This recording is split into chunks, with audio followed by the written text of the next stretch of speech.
Assalamualaikum dan selamat sejahtera. Dalam video kali ini kita akan sambung bab 2, sel sebagai unit asas kehidupan, 2.1, sel struktur, fungsi dan organisasi, bahagian B.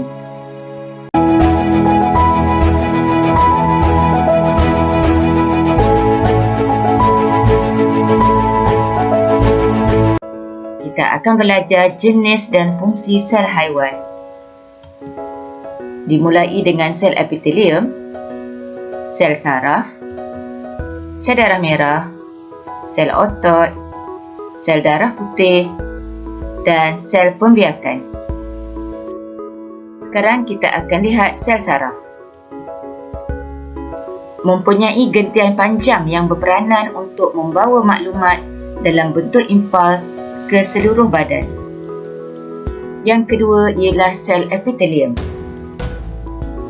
Membentuk lapisan yang melindungi organ badan. Sel ini juga merembeskan mukus. Yang ketiga ialah sel darah merah. Sel darah merah tidak mempunyai nukleus, berbentuk cakra dwi cekung untuk menambahkan luas permukaannya, mengandungi hemoglobin yang berfungsi untuk mengangkut oksigen ke seluruh badan, mengangkut karbon dioksida dari sel di seluruh badan balik ke paru. Seterusnya ialah sel otot. Sel otot yang mengecut dan mengendur dapat menyebabkan pergerakan. Jadi semasa kita bergerak, sel otot bekerja dengan mengecut dan mengendur. Ini adalah rupa sel otot. Seterusnya ialah sel darah putih. Berubah bentuknya untuk mengelilingi partikel asing dan memusnahkannya. Sel pembiakan. Sel sperma membawa bahan genetik lelaki dan sel ovum membawa bahan genetik perempuan. Okey, ini adalah gambar sperma dan yang bulat besar ni ialah sel ovum. Sekarang kita akan belajar sel tumbuhan. Kita akan belajar lebih lanjut tentang sel epidermis, sel palisad, sel pengawal, sel rambut akar. Ini adalah rajah berkaitan jenis-jenis sel di dalam tumbuhan. Pelajar boleh lihat di sini, ini ialah daun dan ini ialah keratan rentas daun. Okey, di atasnya ialah kutikel, yang ini ialah epidermis atas, yang ini ialah sel palisad. Alright, ini ialah xylem mengangkut air, phloem ini mengangkut makanan, ini ialah epidermis bawah. Di epidermis bawah ni, okey, di sini pelajar boleh lihat ada sel pengawal. Okey, ni ialah sel pengawal dan di tengah ni ialah stoma. Dan ini ialah sel epidermis. Okey, ni adalah sambungan rajah tadi. Jom kita belajar lebih lanjut tentang sel epidermis. Ni ya, rupa sel epidermis berfungsi untuk mengurangkan kehilangan air, membolehkan pertukaran gas dan penyerapan air dan nutrien. Ini ialah sel palisad. Mengandungi klorofil untuk menyerap cahaya dan menjalankan proses fotosintesis. Seterusnya kita lihat sel pengawal. Stoma merupakan liang seni di antara sepasang sel yang disebut sel pengawal. Okey, ni ialah liang seni ya. Yang kat tepi ni, ini ialah sel pengawal.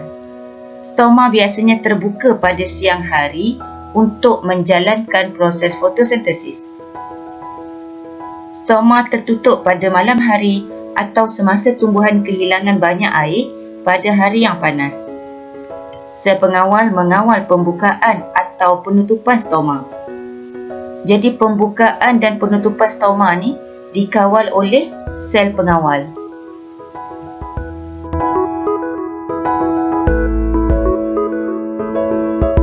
Seterusnya sel rambut akar. Sel rambut akar yang banyak meningkatkan luas permukaan untuk menyerap lebih banyak air dan nutrien dari tanah. Contoh nutrien ni seperti baja ya pelajar-pelajar. Kita lihat pembentukan suatu organisma. Pelajar-pelajar masih ingat apakah maksud sel? Ya, sel adalah unit asas benda hidup. Sekarang kita akan lihat urutan organisasi sel. Ianya dimulai dengan sel. Kebanyakan sel dalam organisma multisel mempunyai fungsi spesifik. Ingat lagi, organisma multisel mempunyai lebih daripada satu sel. Seterusnya kita lihat tisu. Sel-sel yang mempunyai fungsi yang sama bergabung membentuk tisu. Okey, ingat ya, banyak-banyak sel yang mempunyai fungsi sama dia bergabung membentuk tisu. Seterusnya, organ. Tisu-tisu yang berlainan bekerjasama untuk menjalankan satu fungsi membentuk organ. Ingat ya. Seterusnya, sistem. Beberapa organ yang mempunyai fungsi yang berkaitan akan bekerjasama untuk satu tujuan tertentu membentuk sistem. Dan yang terakhir ialah organisma. Jadi, semua sistem bekerjasama untuk membolehkan organisma berfungsi dengan baik. Jadi, pelajar kena ingat urutan organisasi sel. Sel, tisu, organ, sistem dan organisma. Sekarang cikgu kongsikan mnemonik supaya pelajar mudah ingat. Siti tolong orang sakit otak.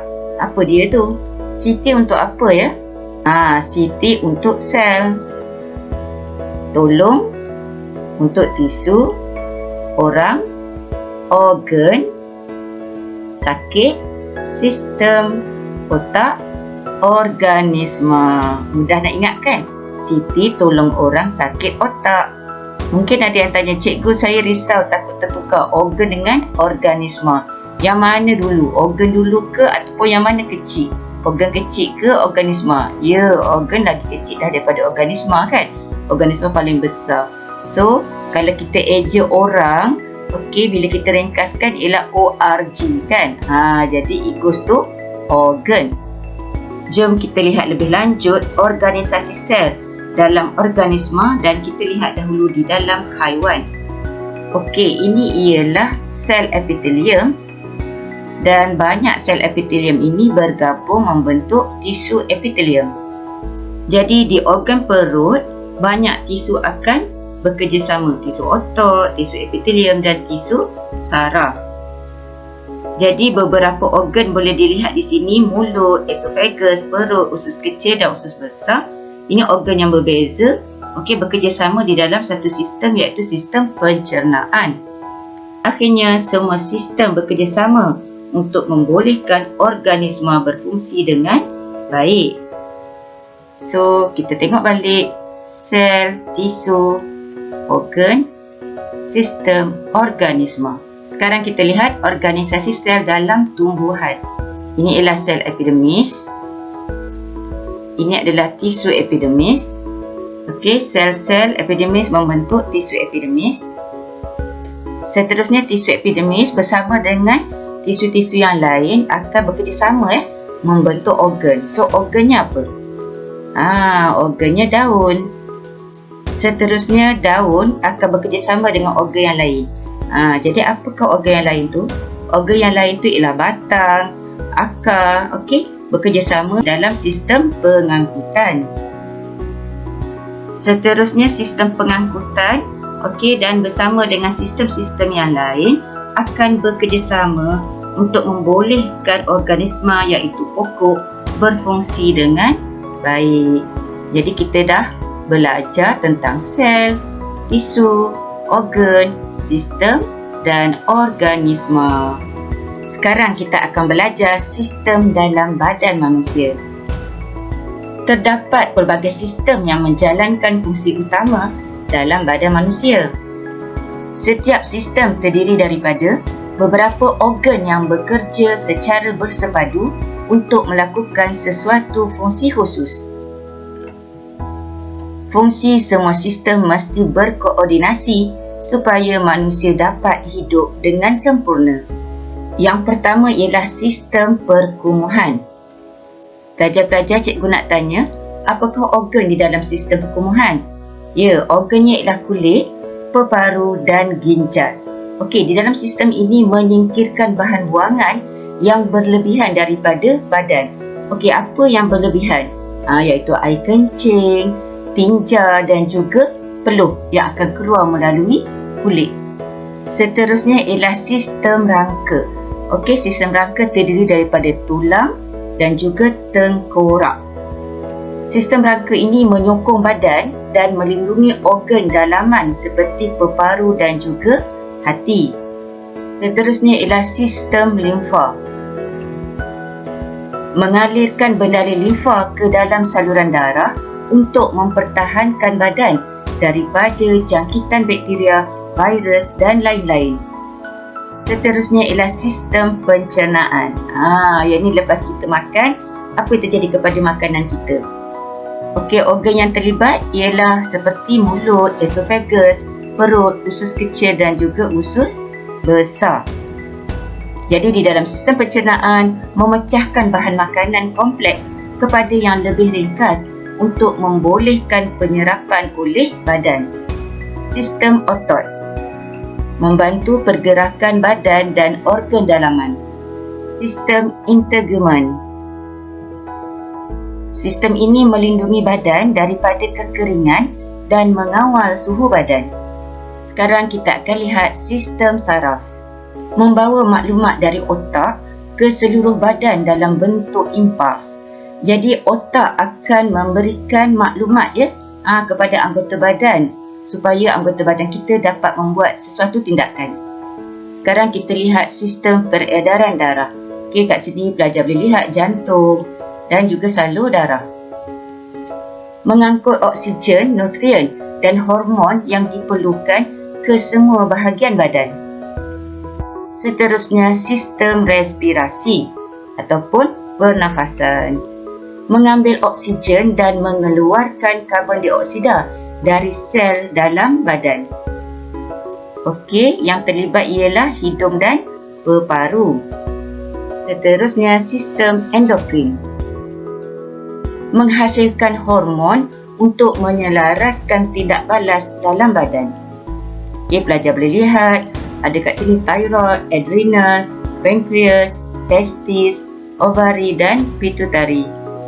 Dan yang terakhir ialah sistem pembiakan. Menghasilkan sperma dan ovum untuk pembentukan zuriat. Untuk menguji kefahaman para pelajar, sila jawab latihan pengukuhan berikut. Soalan pertama, apakah sel yang ditunjukkan pada rajah? Pelajar boleh lihat. Okey, cikgu tunjukkan dalam bentuk video di sini. Jadi, adakah jawapannya A, sel epithelium, atau B, sel saraf, atau C, sel otot, ataupun D, sel pembiakan? Kalau pelajar-pelajar masih ingat, ini adalah sel apa? Ya, sel otot. Jadi soalan nombor 2, apakah fungsi sel otot pada manusia dan haiwan? Soalan yang ketiga, apakah fungsi sel darah merah? Ini ialah apa ni? Ini ialah klorofil di dalam daun. Jadi soalan yang keempat, apakah fungsi klorofil? Soalan yang terakhir, soalan 5. Tapi sebelum tu pelajar lihat di sini, ini adalah berkaitan dengan stoma. Okey, yang di luar ni ialah sel pengawal dan yang ini ialah epidermis. Soalan yang kelima, terangkan fungsi sel pengawal. Semoga video ini bermanfaat untuk semua. Jumpa lagi. Jutaan terima kasih saya ucapkan kepada semua subscribers. Tidak kira di mana anda berada, teruskan sokongan anda kepada channel saya. Jangan lupa like, komen, subscribe dan aktifkan notifikasi loceng agar anda tidak terlepas video terbaru daripada saya. Terima kasih kerana menonton video ini.